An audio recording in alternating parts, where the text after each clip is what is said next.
Welcome back, and let's chat commodities now. And joining us for that is Peter McGuire. He's CEO, Extreme Australia. Peter, hi, welcome. And I want to start talking about the crude oil prices. While we have seen a bit of an uptick, and this is after the Russian oil minister saying that the global markets are balanced, and we saw some buying come back. But having said that, this is another week which is headed into the negative. We saw 5.5% decline previous week. We're down nearly 4% this week as well. Well, exactly right, Manisha. I mean, it's been very, very solid move to the downside, and it's just the continuation of softness. And when it bounces, quite strongly. I noticed Novak's, Oil Minister Novak's comments, and he's saying that it's balanced and there's no chance of, further cuts from OPEC plus, or, there's no need for it. So we'll just have to see how that materialises over the next quarter. But I don't think producers are happy at the price, but consumers certainly are. Almost at 75 for NYMEX. I mean, are you looking at further declines onto this one? I wouldn't have been surprised to maybe push it down a little bit further.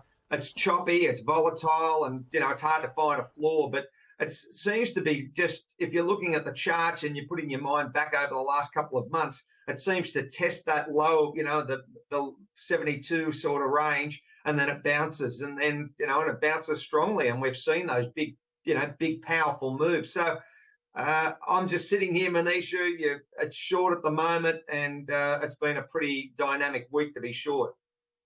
Yes, it is.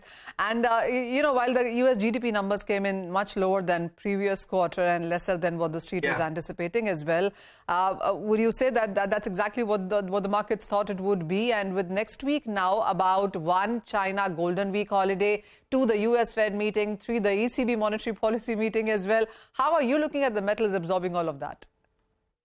Well, I take on board what you're saying, and that there's no doubt that we'll probably see 25 basis points. I think that's where it's pretty much baked in from Fed Chair Powell. So at 50 basis points, a big chance as far as ECB. So it could be a further softness as far as the energy sector. I won't be surprised to see currencies be quite volatile over the next week, especially the likes of the euro and possibly the yen. So, yeah, it's an interesting week, Manisha.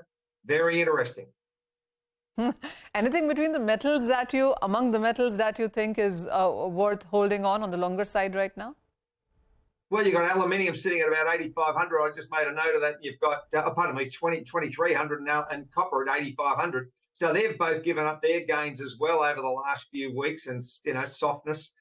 So, I'm just sitting here observing. Maybe it's a time to buy, or maybe if they sink a little bit further, it could be a time to buy. But I noticed that comment as far as forecasted moving out. World Bank expects year-on-year commodity prices to be down 21% lower in 2023. So that's a concern, Manisha, because they're seeing the big data dumps as far as numbers, and it tells you a pretty big story, World Bank.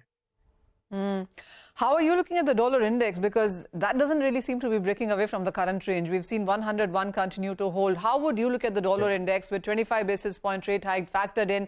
How are you looking at the next 1 month? What range are you working with? Well, that US dollar index is weighted at about 61% euro, and if the ECB raises their rates 50 basis points and the Fed only at 25, then I think you're going to see a further strengthening as far as the euro, which in turn would be softer for the dollar or dollar index. So maybe that 102 to 100 sort of handle is where it's at until we see something deliberate. Then we can be a little bit more, I think, hand on heart. But at the moment, it's just hold on and let's see how next week materializes. Clearly. And in the meanwhile, how are you also looking at the gold price now? Because $2,000 per ounce hasn't really held, and this is a second straight week of that.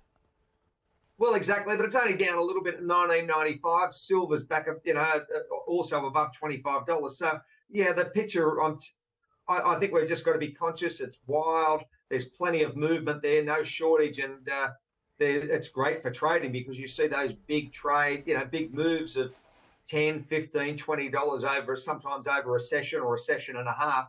So, yeah, I'm just sitting here seeing it all and how it all plays out, Manisha, and then you can be, hold on to the reins and, ride at home sort of thing. But do you think it's 1950, 1930 coming in on the chart soon? I mean, can the prices decline that much? Well, they might. I mean, I'm not going to rule it out, and no one can really tell you, whether no one's got that crystal ball, but I'm not going to be surprised what happens. I've just got to sit here and just see if we can see further structural weakness for the gold price and when it bounces. But, they're big sweeping changes as far as, from a volatility play, and that's the exciting part to trade that market.